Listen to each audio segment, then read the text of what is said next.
Transforming your life with hypnotherapy just got easier with your host, Julie from CoachingHypnosis.net. Welcome back, dear listener, to Coaching Hypnosis.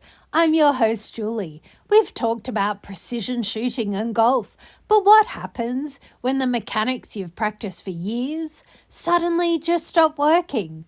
In sports, we often call this the yips. It's that sudden, involuntary inability to execute a simple motor task, like throwing a baseball or putting a golf ball, often triggered by past negative experiences or performance anxiety. Today, we are exploring a powerful application of hypnosis in youth baseball, based on the 2011 study by Iglesias and Iglesias titled Clinical Hypnosis in Youth Baseball Performance, published in the American Journal of Clinical Hypnosis. When an athlete develops the yips, they are essentially trapped in a cycle of anxiety-driven motor inhibition. You aren't just struggling with the throw, you're struggling with the memory of the last bad throw.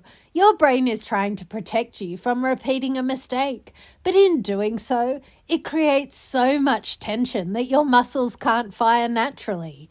Iglesias and Iglesias found that hypnosis is uniquely qualified to break this cycle.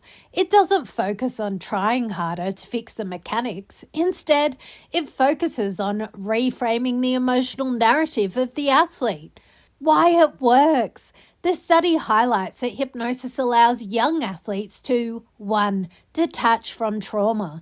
Using guided imagery, the athlete can decondition the fear response associated with a past error. They can learn to view a mistake as just one data point, not a catastrophe. 2. Restore fluidity. Once the fear-based tension is lowered through hypnosis, the natural, automated motor patterns, which were always there, are finally free to emerge again. 3. Build resilience. It provides a mental reset button that they can use the moment they feel that familiar tightness in their chest before a play. If you or your athletes are struggling with a performance block, don't keep grinding away at the same drill while feeling anxious. That just reinforces the neural pathway of fear equals failure. Instead, use a reset and release induction. Take a moment to step away from the practice field. Close your eyes and use hypnotic suggestion to visualize a successful execution. But here's the key: feel the emotional relief of that success. By physically anchoring the feeling of ease and letting go, you're giving your nervous system permission to move freely again. Whether you're playing basketball, hitting the gym, or working on a skill, identify one movement that feels blocked or tense. Before you try it again, don't jump straight in. Take 3 deep, cleansing breaths. With each breath, suggest to your muscles, release the tension, allow the flow. Do not force a movement. Let it be easy. If you make a mistake, acknowledge it. Breathe, reset, and immediately revisualize the successful movement. Do not let the bad repetition be the last one in your mind. Tomorrow, we are looking at the professional side of this, how to manage attentional control using the strategies found in sports psychology manuals.